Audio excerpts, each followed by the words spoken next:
Olá pessoal, sejam muito bem-vindos a mais um vídeo da Media House. Nesse vídeo de hoje vamos falar sobre um assunto muito importante para todos os gestores e equipes que têm foco em resultado. No tema de hoje a gente vai trazer para vocês uma ideia de metodologia para auxiliar o seu time a se organizar de forma eficiente e eficaz para que você, como um líder, consiga fazer uma boa gestão dos projetos da tua equipe para assim atingir novos resultados dentro da sua empresa. Meu nome é Vitória Almeida e eu vou apresentar para você uma metodologia que vai auxiliar você a desmistificar a organização de projetos e transformar aquilo que era muito complexo em simples de ser realizado. Então bora pro vídeo e vamos começar a falar agora sobre essa metodologia que com certeza transformou e revolucionou o mercado com foco em alta produtividade.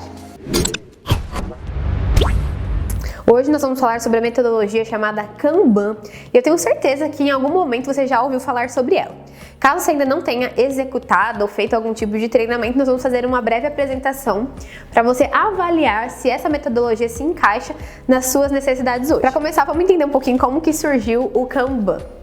Uma metodologia tão atual, tão moderna, que foi criada por volta da década de 60 pela grande Toyota. Isso mesmo. Eles desenvolveram essa metodologia com o objetivo de reduzir desperdícios na sua linha de produção, aumentar a velocidade produtiva e entregar as encomendas, os carros, os veículos, no prazo ideal para os clientes. Então, assim como qualquer outra empresa, a Toyota tinha como objetivo diminuir os ruídos na produção que geravam desperdícios, que encareciam a produção e também a entrega final para o cliente e satisfazer o seu cliente, fazer com que ele receba o que ele precisava no menor tempo possível. E ainda o melhor de tudo, ganhando produtividade, auxiliando a equipe a ter uma rotina organizada com foco em resultado. Com o Kanban, a Toyota resolveu o maior dos problemas que as grandes indústrias sofriam e sofrem até hoje. Como nós falamos, o desperdício, processos descentralizados e muitas vezes ineficiente e também os prazos de entrega dos produtos. Então foi com esse objetivo que nós conceituamos agora que os gestores, os líderes da Toyota naquela época, na década de 60, criaram um processo muito fluido, muito objetivo, prático e visual para que todos conseguissem ali se adequar a essa nova metodologia. O processo do Kanban tem poucos elementos e é muito fácil de ser implementado em qualquer time. Ele é facilmente adaptável e faz com que os times tenham liberdade de trabalhar e de organizar o fluxo de trabalho em prol do objetivo final.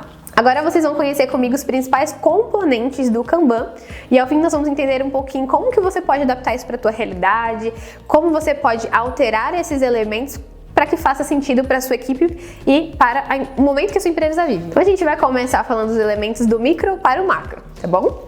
O primeiro elemento que eu vou citar aqui é o cartão. Como você deve ter visto, e a gente vai colocar uma imagem para você conseguir entender um pouquinho melhor, o cartão ele é como se fosse um post-it, para quem gosta de papelaria, já trabalhou com aqueles lembretezinhos no computador ou num quadro no quarto, para se organizar para estudar. Eu creio que a maioria já deve ter tido contato com um post-it na vida. Então, por ser um material muito familiar, é muito fácil da gente utilizar esse modelo, esse formato, como um tipo de atividade, um tipo de tarefa para se organizar no dia a dia. Então, o post-it, ele representa sempre uma tarefa ou ação. Ele é realmente aquele lembrete do que você precisa fazer, tá? E dentro da organização do Kanban, você pode personalizar as cores desses post-its para que facilmente vocês tenham ali um índice de cores, uma legenda, vamos dizer assim, para que ao bater o olho no seu quadro de Kanban você saiba o que cada tipo de cor em cada post-it quer dizer. Vou dar alguns exemplos. Então, alguns dos exemplos, dos quais vocês podem personalizar as cores são: você pode personalizar a cor do post-it, daquela tarefa, para indicar a urgência, o nível de prioridade que ela tem. Então, supondo que você trabalhe com 3 níveis de prioridade. Urgente, não urgente, um dia talvez, supondo, algo que não é prioridade, mas que é importante ser feito em algum momento. Então, você poderia usar 3 cores. Por exemplo, o que vem na sua mente quando você fala de urgente? Vamos usar ali o semáforo, ou sinaleira, para onde você estiver. Tem vários nomes para isso, mas é aquele sinal de trânsito, tá bom? Então vamos lá. Urgente, vermelho, Você já para ali e sabe que aquilo precisa ser realizado. Importante, a gente pode usar o amarelo, que já é uma cor que você fica atento, mas você não precisa parar ou você precisa correr para que aquilo seja feito prontamente, tá? E por último, o que deve ser feito em algum dia, que é bom, ou que você vai fazer brevemente, mas não tem um prazo urgente, é o verde, né? Então você tem ali 3 tipos de cores para utilizar para urgência das suas demandas. Uma outra forma de você personalizar as cores dos seus post-its é para você indicar quem é o responsável por aquilo. Então, você pode usar as cores para indicar qual é o setor responsável ou qual é realmente a pessoa responsável por aquela ação. Fica mais fácil de você chegar no seu dia de trabalho, olhar para as tarefas e saber, essa coluna é minha, né? Essa quantidade de tarefas, de cards, são meus ou é do meu colega. Então fica muito mais fácil de você se organizar e tirar ali da frente o que você não vai fazer, priorizar de acordo com a urgência também. Por último, e não menos importante, você pode utilizar as cores para sinalizar quem é o cliente, né, requerente àquela atividade. Então, quando você trabalha no sistema de entregas, um sistema ali de criação, você provavelmente vai conseguir ter um volume, né, de entregas por cliente, falando de um produto também, né? Falando até das montadoras, da indústria, muitas vezes eles têm um cliente que tem pedidos maiores do que outros clientes. Então, a organização e o sistema de produção é diferenciado também. Agora vamos para o próximo elemento do Kanban. Esse elemento também é bem conhecido e facilmente identificável, que são as colunas. As colunas são locais em que você identifica qual etapa aquela demanda, aquela atividade está naquele momento. Ou seja, você consegue acompanhar o processo de forma visual e muito simples, tá? Então, isso auxilia com que a equipe e os gestores tenham visibilidade do andamento das ações. E aí vocês podem fazer uma análise, se vocês estão perto de concluir, se vocês vão conseguir atingir o prazo necessário, se a equipe precisa se reorganizar para que aquilo seja feito com mais urgência. Então tudo isso fica mais controlável. As colunas mais tradicionais são a ser feito, então a etapa inicial, quando você define, né, as tarefas que vocês vão realizar, mas elas não possuem nenhuma ação, não foram alteradas em nenhum status, só tem o briefing inicial ali, né, para você começar. A segunda coluna é em execução, então quer dizer que depois que você leu o briefing, você já iniciou a etapa de execução, passou para a segunda fase e está trabalhando naquela demanda, está elaborando ali o que é necessário para que ela seja concluída. E por último, né, a fase de feito ou concluído. Então é a fase em que você finaliza aquela demanda. Mas também existe uma forma muito simples de você personalizar esse processo e você obter controle sobre microetapas dessas 3 macroetapas que nós comentamos agora. Então eu vou dar aqui alguns exemplos para vocês de como vocês podem personalizar cada uma das etapas e incluir algumas outras para que vocês consigam ter ou controle, ou revisão, ou uma etapa a mais dentro do seu processo. Então, ao invés de nós usarmos a ser feito, nós podemos incluir uma etapa antes dessa fase, que seria caixa de entrada. Ou você pode chamar de backlog, ou você pode chamar de banco de ideias, né? Seria ali onde você vai depositar tudo que passa pelas discussões, pelas conversas, pela mente dos colaboradores e as demandas que os clientes pedem também.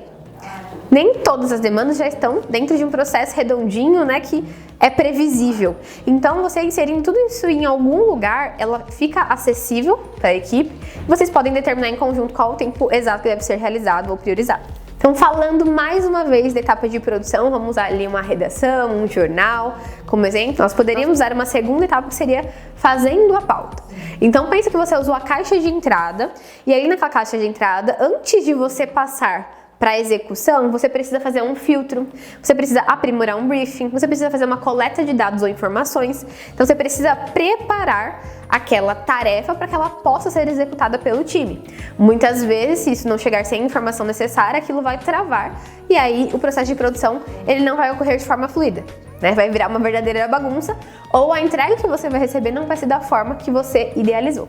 A etapa de em execução nós poderíamos usar também uma outra nomenclatura que seria em andamento, né? Então está em processo de execução. Só dá uma pequena diferença de nome, mas funciona da mesma forma. E antes de falar, né, da última etapa de feito, nós poderíamos acrescentar algumas etapas caso o seu processo de produção precise de uma aprovação.